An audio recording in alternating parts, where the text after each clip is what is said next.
ఎక్కడి నుంచి వచ్చారండి? సిద్దిపేట నుంచి. నేను హరీష్ రావు గారి విచారణ గురించి వచ్చాను. ఏంది మరి ఇంత జులుం ప్రదర్శిస్తా ఉన్నారు పోలీసులు, ఎందుకు నెట్టేస్తున్నారు? ఏం లేదు, అసలు హరీష్ రావు గారు బయటకు వస్తున్నారు అని అంటేనే మేము అక్కడికి రోడ్డు పైన పక్కకు కూర్చున్నటువంటి వాళ్ళము లేచి ఆ పక్కకు నిలబడడం జరిగింది.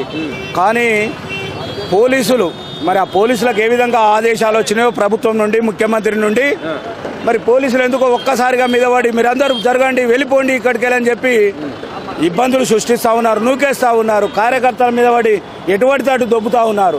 నిజంగా కూడా చాలా వరకు చాలా ఘోరం. ఎందుకంటే ప్రజాస్వామ్యంలో ఇక్కడ సిట్టుకు విచారణకు హరీష్ రావు గారు పూర్తిగా సహకరిస్తూ ఉన్నారు.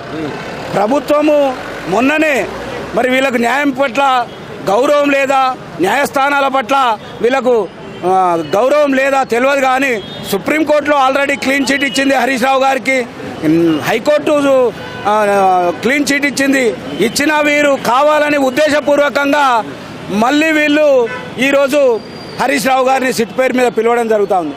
అంటే ఇది ఓన్లీ రాజకీయ కుట్ర.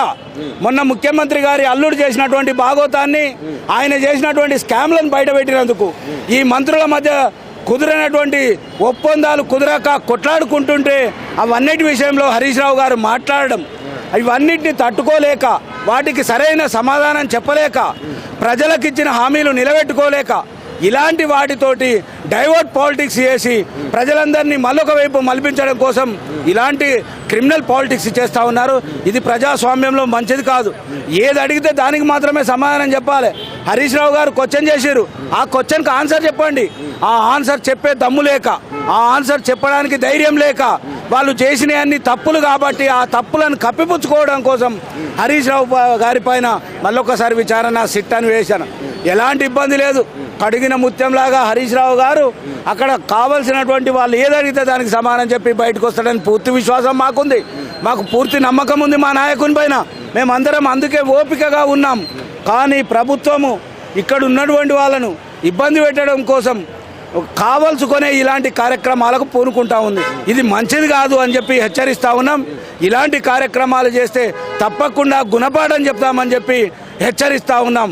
ఈ ముఖ్యమంత్రి గారు ఇలాంటి కార్యక్రమాలు కాదు, నువ్వు ప్రజలకు ఎవే హామీ ఇచ్చినవో ఆ హామీలు నిలబెట్టుకో, ఆ హామీలను పూర్తి చేయి. కానీ ఇలా ప్రజలపైన, కార్యకర్తలపైన, ఇలా హరీష్ రావు గారి పైన, కేటీఆర్ పైన, వీళ్ళపైన నువ్వు సిట్టని వేసినంత మాత్రాన నీ నీ నీ అవినీతి నిజం కాదు అని చెప్పి హెచ్చరిస్తూ ఉన్నాం. ఇలాంటి కార్యక్రమాలు చేస్తే తప్పకుండా నిన్ను బొందబెట్టే రోజులు దగ్గరలో ఉన్నాయని చెప్పి హెచ్చరిస్తూ ఉన్నాం. జై తెలంగాణ. అన్న నమస్తే. ఏం చెప్తారనుకుంటున్నారు ఈ విచారణకు సంబంధించి? ఒక పక్క తెలంగాణ భవన్ దగ్గర ఇక్కడికి వచ్చినటువంటి కార్యకర్తలను కూడా ఎక్కడికక్కడ అణిచివేస్తూ ఉన్నారు, నిర్బంధం చేస్తూ ఉన్నారు. రేవంత్ రెడ్డి గారు చెప్పిన 7వ గ్యారంటీ ప్రజాస్వామ్యం కనిపిస్తున్నదా? ఇప్పుడు రేవంత్ రెడ్డి గారు అనుకుంటున్నాడు బీఆర్ఎస్ పార్టీ నాయకుల మీద అక్రమ కేసులు పెట్టి, బీఆర్ఎస్ పార్టీ నాయకులను జైల్లో పెట్టి, నేను జైలుకు పోయినా కాబట్టి ఆ నాయకులు కూడా జైలుకు పోవాలని ఒక కుళ్ళు కుతంత్రాలతోటి ఏం చేసినా మా యొక్క మనోధైర్యం చెడిపోదు. మేము ఉద్యమంలో ఈ కేసులు, జైళ్ళు, ఈ లాఠీ దెబ్బలు మాకేం కొత్త కాదు. కాబట్టి ఒక హెచ్చరిక అయితే జారీ చేస్తున్నాం. ఈరోజు హరీష్ రావు గారు ఒక విట్నెస్ పేరు మీద పిలిచారు, మీరు నోటీస్ ఇచ్చారు. ఆ నోటీసుకు గంట మీరు విచారణ చేసి పంపించాలా. కానీ 6 గంటలైనా కానీ నిర్బంధించి పోలీస్ స్టేషన్లో మా నాయకుడు, ఆయన ఒక తెలంగాణ, ఒక హరీష్ రావు గారు అంటే ఒక వ్యక్తి కాదు, తెలంగాణ ఒక శక్తి. ఆ శక్తిని మీరు బంధించి ఏదో మీ యొక్క పైశాచిక ఆనందం పొందాలంటే మాత్రం చూస్తూ ఊరుకోం. ఇప్పటికైనా మీరు వెంటనే కళ్ళు తెరవండి, మా నాయకుడిని వెంటనే విడుదల చేయాలని డిమాండ్ చేస్తున్నాం. లేకపోతే హైదరాబాదుని, నేను ఇంతకుముందే చెప్పిన హరీష్ రావు గారు, కేటీఆర్ గారు, కేసీఆర్ గారి మీద మీరు ఎన్ని కేసులు ఆల్రెడీ హైకోర్టు కొట్టేసింది, సుప్రీంకోర్టు కొట్టేసింది, దాంట్లో పసలేదని చెప్తున్నారు. మీ మంత్రుల మధ్య పంపకాల గొడవల్ని బయట పెడుతుంటే, మీ అవినీతిని బయట పెడుతుంటే అది ఓర్చుకోలేక సిగ్గు లేకుండా ఇష్టం వచ్చినట్టు మాట్లాడుతూ, బూతులు మాట్లాడుతూ, అబద్ధాల పునాదుల మీద ఈ రాష్ట్ర ప్రభుత్వాన్ని నడుపుతున్నారు. ఇది ప్రజలకు తెలిసింది. కాబట్టి ఇప్పటికైనా మీరు హరీష్ రావు గారి మీద ఎన్ని కేసులు పెట్టినా కానీ ఎన్ని పేజీలు పెట్టుకున్నా కానీ ఎదుర్కోవడానికి మేము సిద్ధంగా ఉన్నాం. మా నాయకుడు కడిగిన ముత్యంలాగా బయటికి వస్తాడు. ఇప్పటికే మీరు ఇంతకుముందు కాళేశ్వరం పేరు మీద, ఆ పేరు మీద, ఈ పేరు మీద అన్నిటికీ ఇచ్చారు, కానీ ఎక్కడ కూడా ఈ సమంతా కూడా తప్పు మా దగ్గర లేదు. కాబట్టి ఇప్పటికైనా ఈ గవర్నమెంట్ని హెచ్చరిస్తున్నాం. వెంటనే మీరు పోలీస్ డిపార్ట్మెంట్కి చెప్తారా, మీరు హోమ్ మినిస్టర్. కాబట్టి ఒకవేళ తప్పు తెలవదు, తప్పులు ఎట్లా బయటికి రావు, ఆయన చేయలేదు కాబట్టి ఎలాంటి విచారణ ఉండదు. మీరు వెంటనే నైతిక బాధ్యత, అక్రమంగా మీరు నిర్బంధించినందుకు నైతికంగా వెంటనే ముఖ్యమంత్రి పదవికి, హోమ్ మినిస్టర్ పదవికి రాజీనామా చేయాలని మేము డిమాండ్ చేస్తున్నాం. ముఖ్యమంత్రి దావోస్ పర్యటన, తెలంగాణలో మాజీ మంత్రి హరీష్ రావు గారి విచారణ ఎట్లా చూస్తారు ఈ రెండు? అంటే ఇప్పుడు ఆయన తప్పుల్ని బయట పెట్టే ఏకైక మగాడు మనగాడు మా కేటీఆర్ గారు, మా హరీష్ రావు గారు, మా కేసీఆర్ గారు. వీళ్ళని ఏదో రకంగా ఏదో పేరు మీద వీళ్ళని హింసించాలి, వీళ్ళని ఇబ్బంది పెట్టాలి.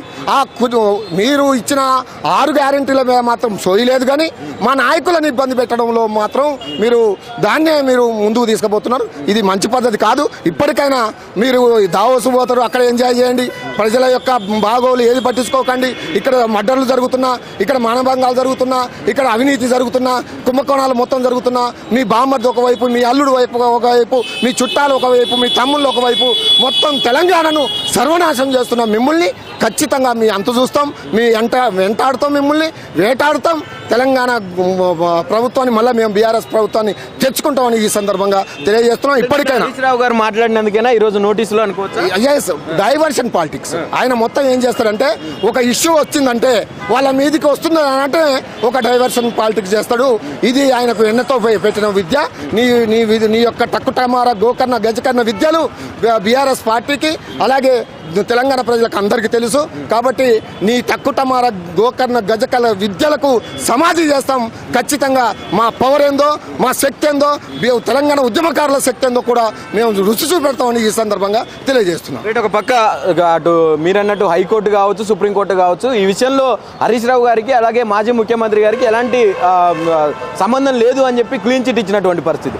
ఇంకా కూడా ఈరోజు మళ్ళీ విచారణకు పిలవడం, ఇదంతా ముఖ్యమంత్రి గారికి ఏం చెప్తారు? పైచాచిక ఆనందం.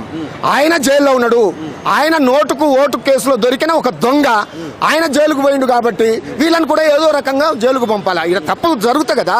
కాబట్టి ఈ యొక్క సంకుచిత స్వభావాన్ని, ఈ యొక్క తప్పుడు విధానాన్ని మీరు వెంటనే బంద్ చేసుకోవాలి.